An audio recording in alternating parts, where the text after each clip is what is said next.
Time వచ్చేసి morning 6 అవుతుంది.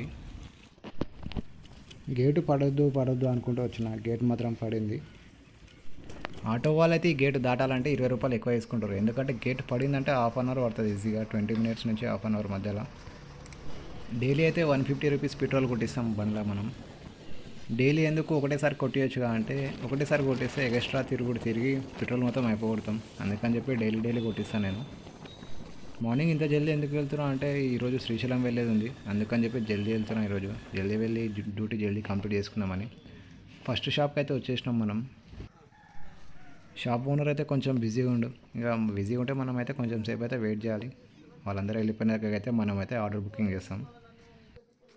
అలా అని చెప్పి టైం గిట్ట ఎక్కువ వేస్ట్ ఏం చేయరు కస్టమర్స్ మనల్ని. ఒక 10 నిమిషాలు మహా అయితే 10 నిమిషాలు వెయిట్ చేస్తాం ఒక షాప్ దగ్గర.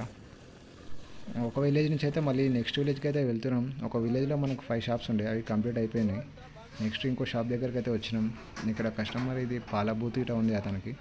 సో కస్టమర్ ఇక్కడ గిట్ట బిజీ ఉండు. ఇక్కడ ఒక చిన్న గుడి ఉంది, అది ఒక కొండ మీద హనుమంతుని బొమ్మ ఉంది. మరి అది ఎవరైనా చెక్కిరా అది అలాగుందో తెలియదు. ఈ గుడికి ఆనుకునే ఒక వాగు ఉంది. వర్షాలు పడితే మాత్రం ఆ గుడి అయితే ఆ వాటర్లో తడుస్తారు పక్క. కాకపోతే గుడి మాత్రం చూడడానికి చాలా బాగుంది. మధ్యాహ్నం అయితే 12:30 అవుతుంది. మనం డ్యూటీ కంప్లీట్ చేసుకుని అయితే ఇంటికి అయితే వెళ్తున్నాం.